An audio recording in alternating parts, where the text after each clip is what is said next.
Hey guys, so in this video we're going to be looking at the correct ways that you should be moving as a sorc and how you should be looking to set up, extend and finish your combo chains to effectively finish your targets. Myself and God both matched ourselves to 150 AP and around 180 DP to make these fights as fair as possible and bring it to as close as possible, being a skill level as opposed to a gear issue. Now in these fights you're going to see examples of good movement and bad movement, along with how to chain combos correctly, how to extend your combos to finish a fight, but also how to avoid the common mistakes made by most Sorceress players in overlapping CC incorrectly, resulting in lost fights. Now God's completely new to Sorceress. He's only picked up this class on the release of Xbox, however has already proved to be a very capable Sorceress, which just goes to show that the skill gap between PC and Xbox players isn't necessarily a huge thing, and by learning from your peers you're going to be able to really improve your gameplay in an incredibly quick time frame.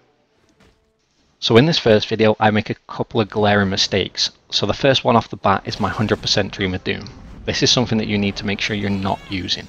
Always burn your rage before you cast in Dream of Doom so that you don't get animation locked. From that position I land myself in a really bad spot. I'm at close to 50% health and I'm forced to go defensively with my Night Crows. I try to engage forwards with Rushing Crow and I get caught with a knockdown. This is where the fight's going to turn around though, so I'm going to slow this down and cover over step by step on what happens. At this point, because I'm CC immune, God's unable to extend this combo. So paying attention to my positioning, I'm going to Night Crow and Storming Crow for the knockdown. I'm then going to do the first portion of Dark Flame, but I'm not going to extend into Ultimate Dark Flame. I'm going to Darkness Released forwards, which is going to extend the knockdown. I'm then going to kick chain the CC straight into a Shard Explosion, and that's going to finish the fight.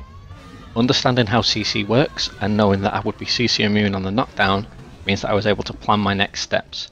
This isn't easy for new players to do, however once you get used to reacting and understand the basics of CC chaining, you're going to be able to carry out things like this more often.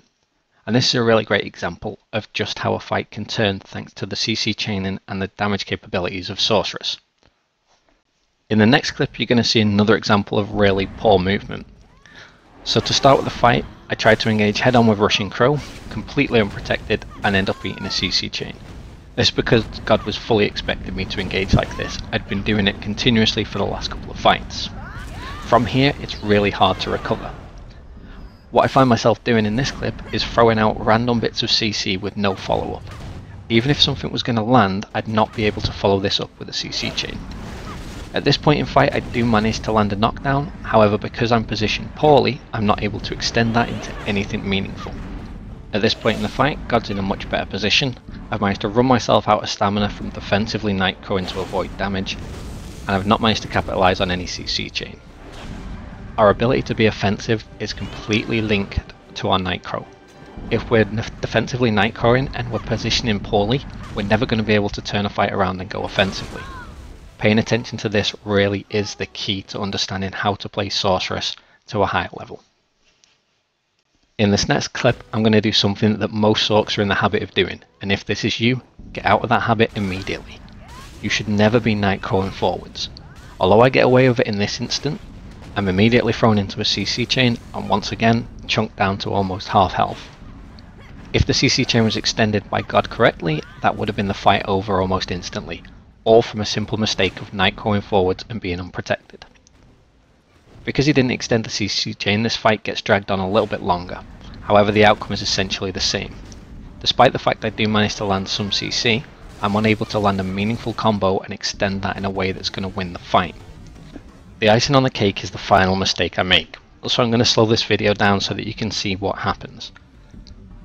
After being unable to extend that combo, I'm going to be defensively Night Crowing to avoid damage. I successfully escape from the Shadow Eruption and look to reposition. From here, I'm going to manage to Night Crow into Storming Crow and land a knockdown again by anticipating where God's going to be moving. From here though, I Night Crow one step too far and have to extend my CC with a Shadow Eruption. This is two back-to-back knockdowns, which are going to make God immune to CC, and when I attempt to follow that up, because God's able to roll out of the way, I'm immediately punished for my mistake. This is a prime example of a bad CC combo that most sorcs are currently doing. Back-to-back knockdowns without any extension of CC in the middle are going to immune your target for 5 seconds. So that's a good time to look at how CC weighting works. So CCs are assigned 2 different values. Stuns and stiffness have a value of 0.7 and knockdowns, air combos have a value of 1. If your combination of CC takes your target to 2 or above in any combined value, they will become immune to CC for 5 seconds. There is a way that we can exploit this though, and that's by making sure that our last CC is a knockdown. So let's look at this in action from the clip I showed you before. The first CC that we're going to land is a knockdown from Storming Crow. That takes us to 1.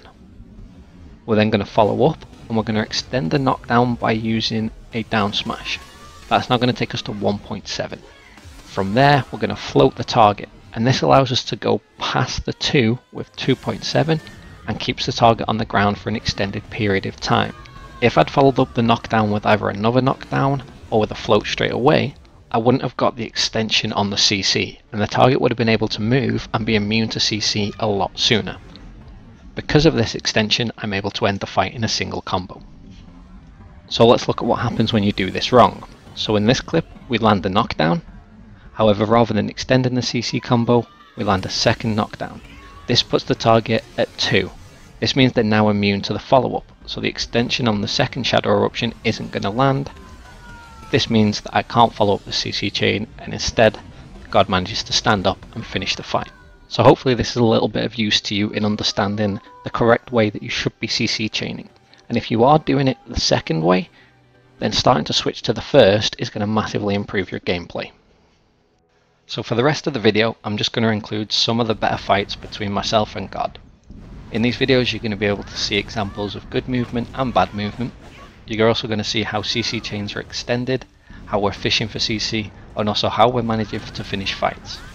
It was pretty much a 50-50 split over 2 hours of dueling, and there's some exceptional fights along with some mediocre fights. I've tried to pick some of the more entertaining and also some of the better fights from a learning perspective. If you have any questions regarding Sorceress, don't hesitate to put them in the comments, and either myself or one of the guys from Alpha will get back to you with any answers that we can.